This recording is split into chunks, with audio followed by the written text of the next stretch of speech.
Amados, o mês é o mês da família. Para hoje, estou orientado a falar sobre o amor recíproco. O texto também já nos foi dado. Hoje é Dia das Mães.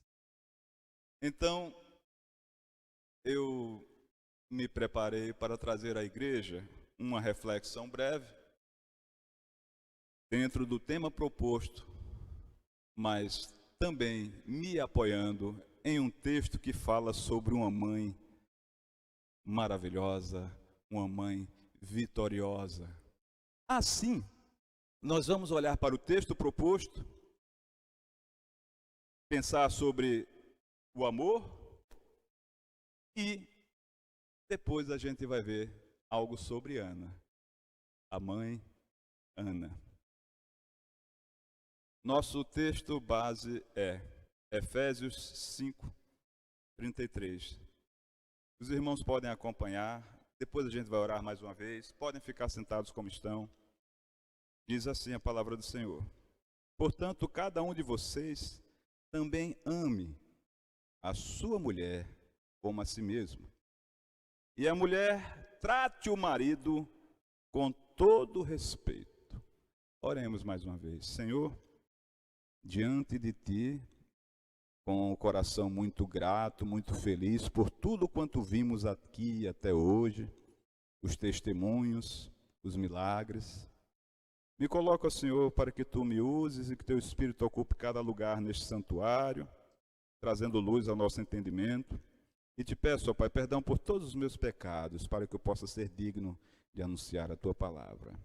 Ó Pai, que brilhe somente o Teu santo nome, bendito seja Ele, e que recebamos de Ti, com mínimo de influência minha, a mensagem que hoje Tu queres entregar a cada um de nós.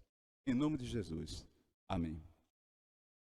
Paulo escreve estas palavras como uma orientação que para nós, com alguma experiência de vida cristã e com algum conhecimento das Sagradas Escrituras, parece óbvio. Mas quando nós olhamos para o contexto e o momento em que Paulo vivia, como era a sociedade, todas as coisas que aconteciam, e a nossa responsabilidade de povo de Deus para mostrar ao mundo qual é o modelo perfeito,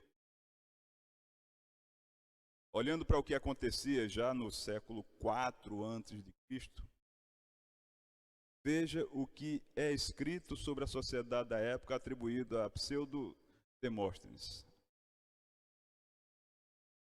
Temos as cortesãs para o prazer, as concubinas para nos proporcionar cuidados diários e as esposas para que nos deem filhos legítimos e para que sejam guardiãs fiéis de nossa casa. Que valor tinha a esposa?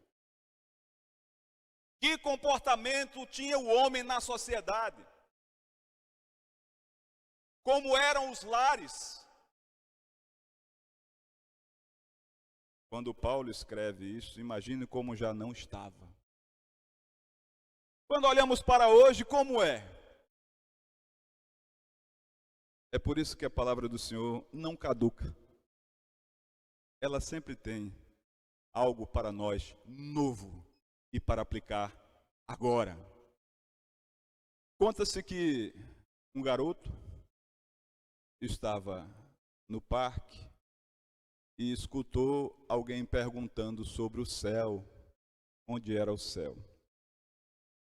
E aí ele disse: eu sei onde é o céu. Minha mãe me ensinou. Isso onde é o céu, menino? Ali. Esse naquela nuvem? Não, ali. Como assim? Eu moro ali. Papai não respeitava a mamãe, não tratava ela com amor, papai era violento, papai não queria cuidar das contas de casa, mamãe não respeitava papai, mamãe gritava com ele, mamãe dizia nome feio. Eles começaram a ler a Bíblia, foram aprendendo algumas coisas e viram lá esse texto de Efésios que a gente leu. Hoje, Mamãe diz que lá em casa é o céu. Então o céu é ali, no terceiro andar, apartamento 303. Quando o amor e o respeito se encontram, nasce a felicidade e a família vive num pedacinho do céu. Olhando para o texto, a carta de Paulo à igreja de Éfeso, falando para amar e respeitar. Vocês já viram alguém no casamento perguntar ou responder a pergunta, assim, aceitar o desafio? Está lá o noivo, a noiva, aí o oficiante diz: você promete se apaixonar por ela? Eu nunca vi isso. No dia que eu quiser fazer mal a alguém, eu devo perguntar isso. Mas pergunta se promete amar, não é? Porque amar e respeitar são decisões. Deus decidiu nos amar.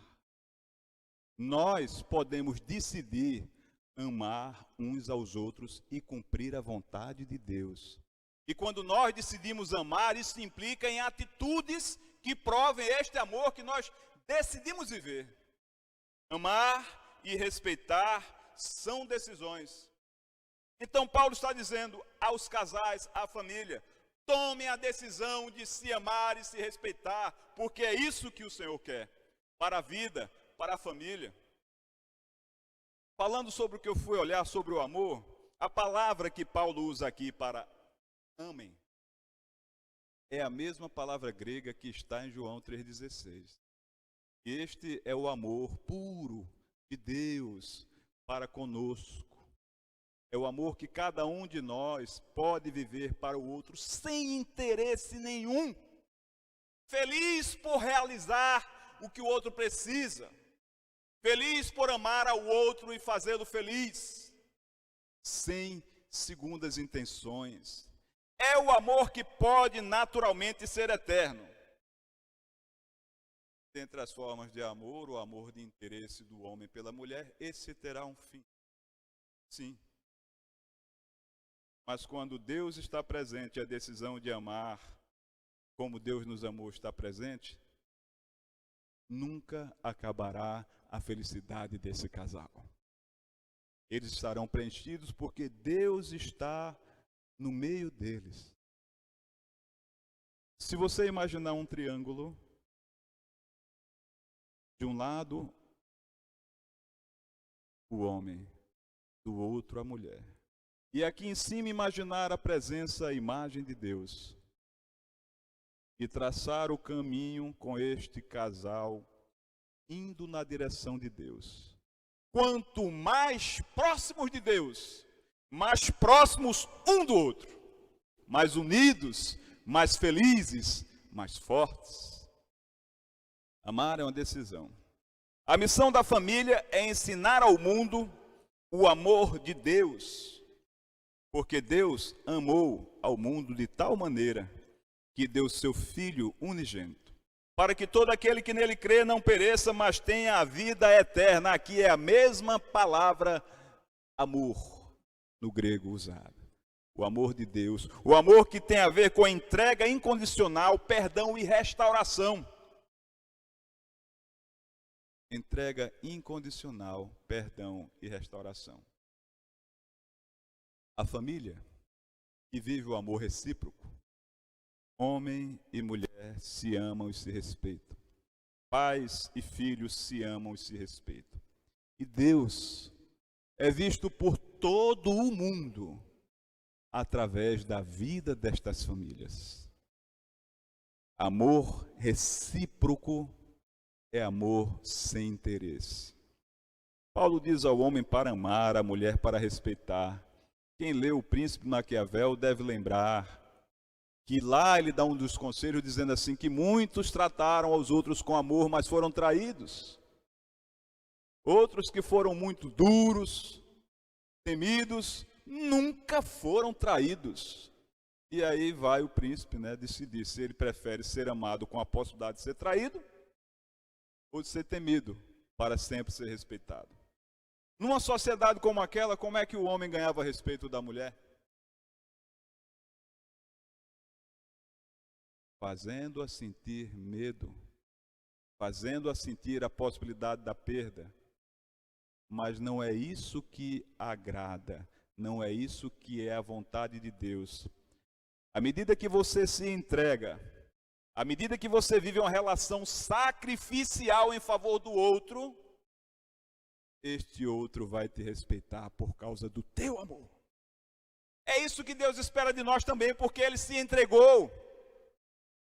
Ele se entregou sem limites, se entregou por inteiro e sempre está ao nosso lado provendo o que precisamos para perdoar e restaurar cada um de nós, nossas famílias, e através de cada um de nós, nossas famílias, restaurar o mundo. Porque Ele ama cada um de nós e o mundo inteiro. É um sonho pensar que um ser humaninho é capaz de amar assim como Deus, incondicionalmente, com suas próprias forças. O ser humano não tem força para amar plenamente. E quando nós fazemos qualquer coisa boa, é porque Deus nos emprestou virtude. Vamos lá. Qual é o objetivo de um amor incondicional? Amor, respeito e sacrifício. O que é que a gente precisa para viver assim? Amor, respeito e sacrifício. Vocês encontram na Bíblia onde está a fonte de todas estas coisas? Porque o homem não tem. Gálatas 5:22. Mas o fruto do Espírito é amor, alegria, paz, paciência, amabilidade, bondade, fidelidade. O homem só é capaz de amar como Deus aprova, com a ajuda do Espírito Santo de Deus. Por isso que a família que experimenta este amor vive num pedacinho do céu. Porque este não é o amor que o homem tem para entregar, é o amor que vem de Deus pelo seu Espírito para que a gente ensine vivendo neste mundo, para transformar esse mundo. Olha, quando Adão e Eva saíram do paraíso, Ele mandou trabalhar, não foi Adão? Só vai trabalhar lá, agora você vai trabalhar. Sabe o que isso quer dizer?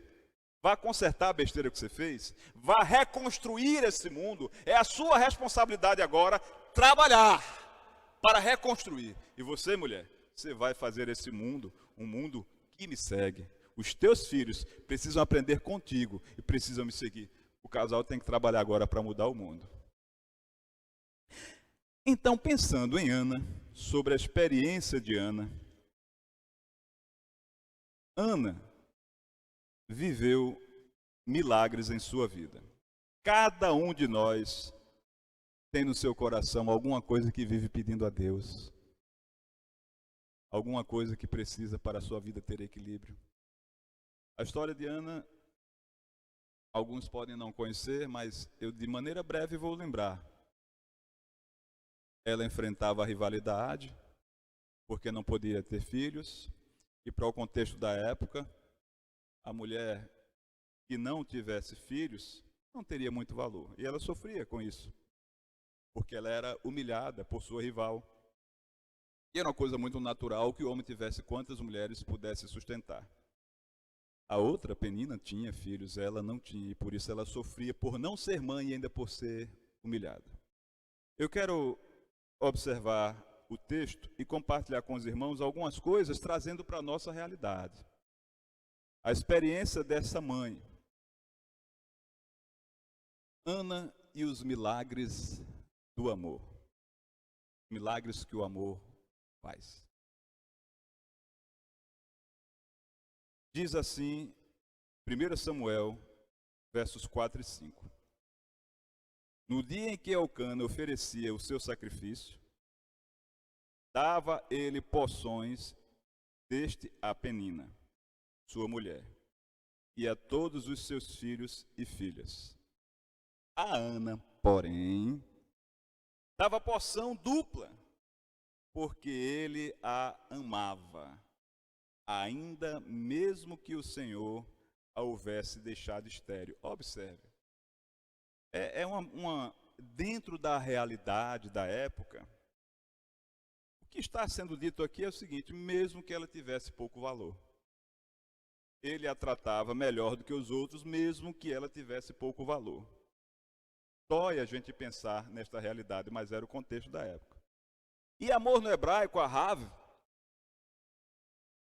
tem a ver com entregar-se plenamente. Aí aqui não tem distinção de amor sexual, amor de pai e filho. É pleno, completo.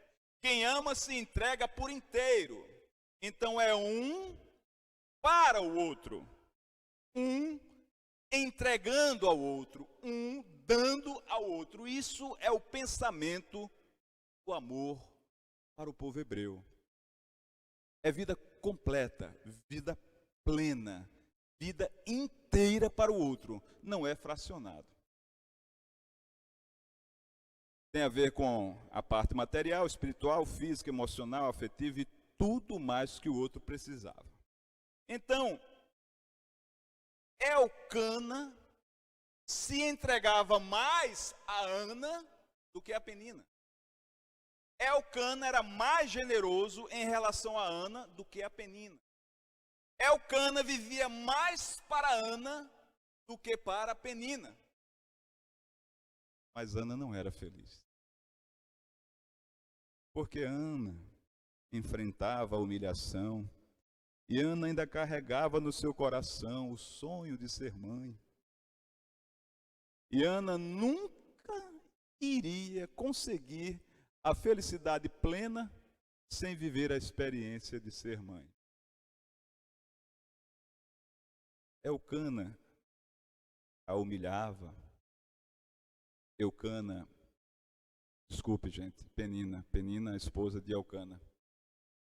Penina humilhava, Penina fazia ela ficar mais triste, Penina comemorava a dor dela. E Elcana não podia fazer nada. O grande poeta Djavan tem uma linda canção que tem um erro, apesar de todo sucesso. Quando ele diz, vem me fazer feliz porque eu te amo. Tem um erro na ordem. É vou te fazer feliz porque eu te amo. E sem querer nada em troca. Elcana talvez fizesse isso, mas não era suficiente. Onde é que nós erramos nos nossos relacionamentos e por isso a família sofre, os casais se desentendem? É quando nós colocamos sobre os ombros do outro a responsabilidade de nos fazer felizes só porque um dia eles decidiram nos amar. Eles não conseguem. O ser humano não tem nem tanta inteligência para saber o que é felicidade para ele. Quem dirá assumir a responsabilidade de fazer o outro plenamente feliz? Só Deus tem essa capacidade de suprir a cada um de nós, dando aquilo que precisamos para sermos felizes verdadeiramente. Só Deus. Há um momento quando Elcana diz o seguinte, verso 8. Então Elcana, seu marido, lhe disse, Ana, por que choras? E por que não comes? Ele dava a porção dobrada, ela não comia. E por que estás com o coração triste? Ele percebia a dor dela, ele percebia o sofrimento dela. Ele via que os presentes não faziam efeito. Aí ele diz, não te sou melhor do que 10 filhos? Se você pensar no contexto da época, que ele era o provedor e cuidava dela, ele fazia por ela coisa que 10 filhos não poderiam prover, 10 filhos seriam dependentes. Mas se coloquem no lugar de Ana, ela poderia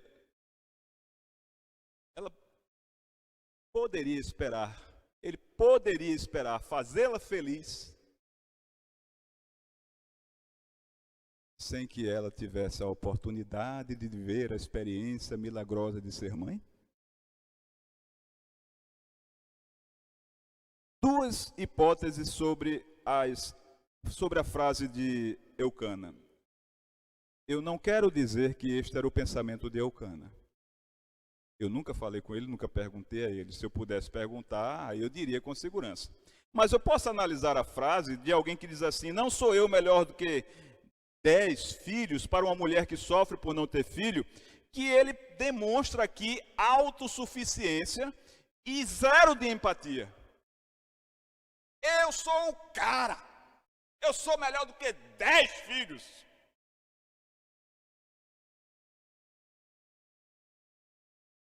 Ele não entendia a importância de um filho para ela. Ele não entendia qual era a real necessidade dela. Às vezes, uma parte, seja o homem, seja a mulher, se esforça, faz tudo de melhor, e enquanto se esforça, cada vez mais se esquece de ver o que o outro realmente precisa.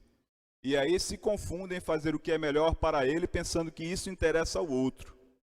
Aqui era uma coisa muito difícil.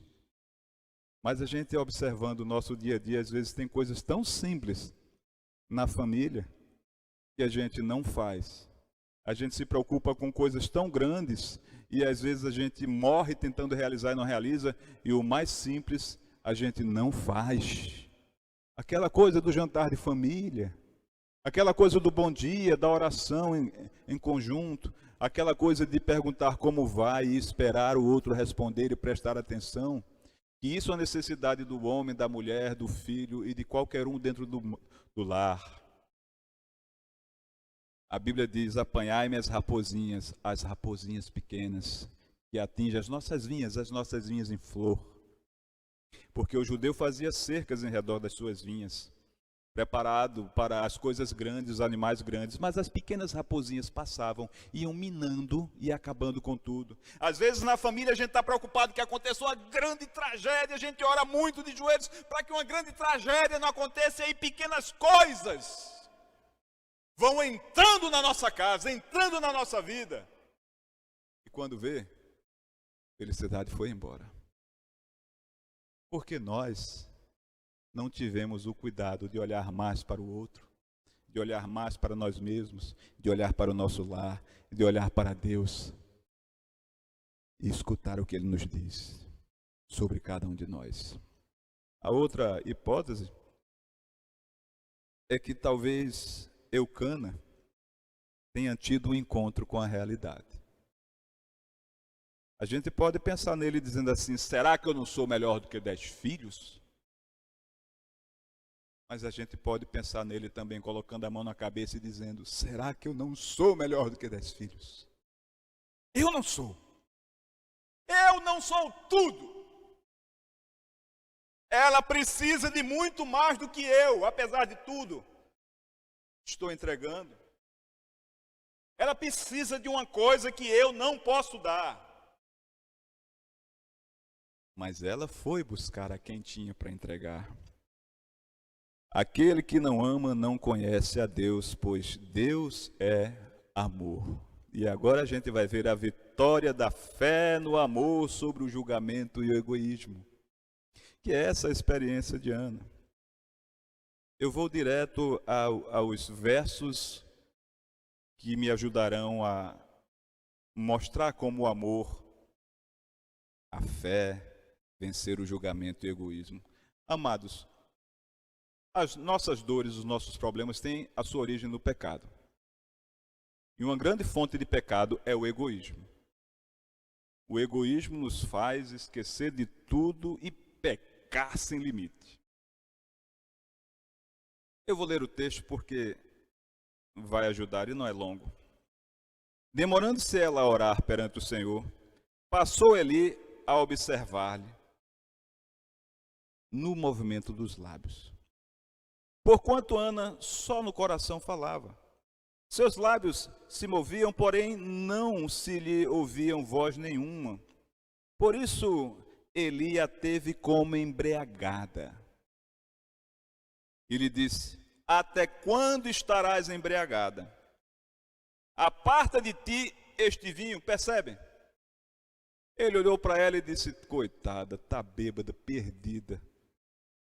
E a repreendeu.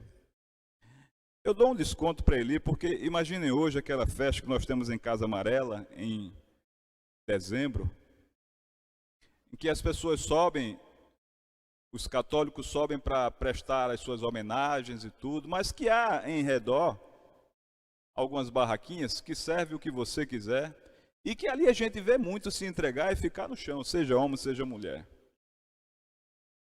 O povo judeu se entregava muito ao vinho porque a água não era boa, tinha muita coisa ruim na água, por isso que dizia, tome também o vinho por causa dos males do fígado. Então, como não tinha o tratamento da água, tinha que equilibrar com o vinho. Mas nesse equilíbrio, a coisa vai se desequilibrando. E aí, quando ele olha para ela, é esta a percepção dele, mais um por aqui para me dar trabalho. Ela responde, não, meu senhor. Observe o respeito. Não, meu senhor. Eu sou mulher atribulada de espírito, não bebi nem vinho, nem bebida forte. Porém, venho derramando a minha alma perante o Senhor. Não tenhas, pois, a tua serva por filha de Belial, porque pelo excesso da minha ansiedade e da minha aflição é que tenho falado até agora. Então ele lhe respondeu, vai-te em paz. O Deus de Israel te conceda a petição que lhe fizeste. E disse Ana, ache a tua serva mercê diante de ti. Assim, acha a tua serva mercê diante de ti. Assim, a mulher se foi seu caminho e comeu, e o seu semblante já não era triste. Isto é que eu queria gravar com os irmãos. Quando Ana chegou, abriu o coração, se entregou, se derramou, falou ao Senhor, não ao seu marido, o que era a razão da sua dor, o que lhe fazia infeliz, o que ela precisava de transformação na sua vida, o que faltava no seu lar, o que a faria completa. O semblante dela já não era triste, porque foi uma oração com fé e com tremenda confiança. Não é aquela coisa de seja o que Deus quiser entregar ao acaso. Foi aquela oração de eu confio no Senhor, eu dependo do Senhor, eu sei que o que eu preciso só Ele pode me dar, dele vem o melhor, Ele é o amor, não importa se me julgaram, não importa o que fizeram comigo, não importa quanto eu sofri, não importa quanta injustiça eu tenho enfrentado, não importa o que eu estou vivendo, eu confio em Deus para mudar a minha realidade. Foi isso que Ana fez. E o texto segue, e lá no verso 28, ela diz, trago como devolvido ao Senhor, por todos os dias que viver, pois do Senhor o pedi. E eles adoraram ali o Senhor. Amados, assim como Maria avisa Jesus que já é a hora dele, mesmo sabendo que o caminho era a cruz, lá em Bodas de Caná, para a transformação da nossa vida, Ana entregou Samuel para caminhar com o Senhor, porque veio do Senhor e a ele ela está devolvendo. O maior sonho dela, ela entregou ao Senhor como gratidão. Quantos de nós teria disposição para, depois de anos estudando, entregar a sua profissão ao Senhor? Quantos de nós, depois de tanta paixão e achar que foi uma conquista o casamento, estaria disposto a entregar plenamente o casamento ao Senhor? Quantos de nós estaria com disposição para dizer, o meu filho não é meu, ele é do Senhor e ele caminhará com o Senhor, assim como o Senhor quiser? É isso que ela está fazendo. Deus nos entregou o seu Filho para perdão dos nossos pecados, restauração das nossas vidas, a reciprocidade que Ele merece é que a gente se entregue, que a gente entregue a nossa família, que a gente entregue os nossos filhos e tudo mais que recebemos dele. Ele não precisa destas coisas, mas Ele aprovará a nossa prova de fidelidade de amor e respeito nestes atos.